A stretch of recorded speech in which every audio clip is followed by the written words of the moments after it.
People keep saying everyone is leaving Warren in 2026, and the funny part is, most people are blaming the wrong thing. It's not one big dramatic reason, it's the monthly payment math quietly punching people right in the face, especially taxes, plus a few Warren-specific realities that don't show up in listing photos. So if you live here, want to move here, or thinking about getting out, watch this before you make a decision. I'm Ryan Maceri with Maceri Home Group, and if you like honest local real estate with a little sarcasm, hit that subscribe button. All right, now let's do a quick reality check. Warren isn't collapsing, but it has shown a small population decline according to the latest available census estimate. It has Warren at about 137,000 people in 2024, which is about a 1.2% decline since 2020. So it's not a mass exit, but it's enough movement that you feel it in turnover and buyer conversations. Reason number one is the one nobody wants to admit, the payment. Because in Warren, two homes can be the exact same price and one costs you a lot more per month than the other. And a huge driver is property taxes, especially how much the total millage can vary depending on the pocket of Warren that you're in and the school district that home falls under. For example, the state's total property tax rate report shows that the city of Warren having a total millage of a principal residence exemption, like East Point Community Schools around 51.8 mils versus Centerline Public Schools around 63.4, with others like Warren Consolidated around 50.4 and Fitzgerald around 56.58. That spread matters. That's a large spread between most of those. And then you add the rates and insurance and people go, wait, this is the payment for this house? And just so no one clips this out of context, I'm not your lender. I'm saying before you fall in love with the kitchen, make sure you understand your full monthly number. If you're buying in Warren and want me to sanity check the real payment and tax setup on the house before you commit, comment payment below and I'll tell you what to look out for. Reason number two, this is the tax reset that catches buyers off guard. In Michigan, a transfer of ownership can uncap taxable value for property tax purposes. So people look at what the current owner is paying and assume that is what they're going to pay. And then after the sale, the math changes significantly and the monthly payment feels totally different. This is the one biggest reason you hear Warren is getting too expensive, when what they really mean is, I didn't budget for the true monthly cost after the purchase. And if you want to learn more about Michigan property tax, here's a link to another video I did covering that.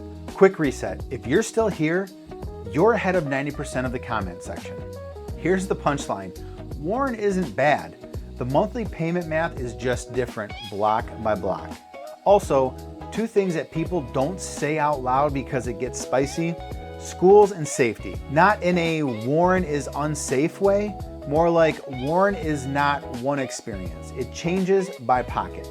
On schools, you've got different districts and different buildings with different ratings and outcomes.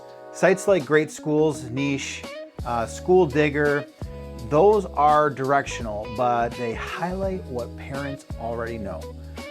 You can be 5 minutes apart and have completely different school conversations. And on safety, same thing. If you want real numbers, don't argue in the comments. Pull official dashboards and look at the trends by category. Now, I want to hear from you. Comment your nearest cross streets below, and I'll tell you what to look for in your pocket. Schools, commute, the payment math, because that's the stuff that makes people stay or move. Reason number three is comparison shopping. Warren can be a great value on purchase price, but once people calculate the full payment, some start thinking, if I'm paying this anyway, do I want a bigger lot, a new build, a third car garage, or just more space somewhere else? That's not fleeing, that's people optimizing their lifestyle for their budget. Reason number four is the housing stock reality. Warren has a ton of solid homes, brick ranches, colonials, great bones, but other homes sometimes come with some personality. And by personality, I mean your sewer line, your basement, your roof that looks fine until it doesn't. So some people move in, love the neighborhood, then realize they're about to spend every weekend fixing something, and that's when they start looking elsewhere. Reason number five is time. The average commute for Warren residents is about 24.9 minutes, and depending on where you work, that becomes, I live on 696 now. And inside the city, Van Dyke, Mound, Shaner, 12 Mile, 14 Mile, at the wrong time of day, you can feel your soul leave your body at a red light.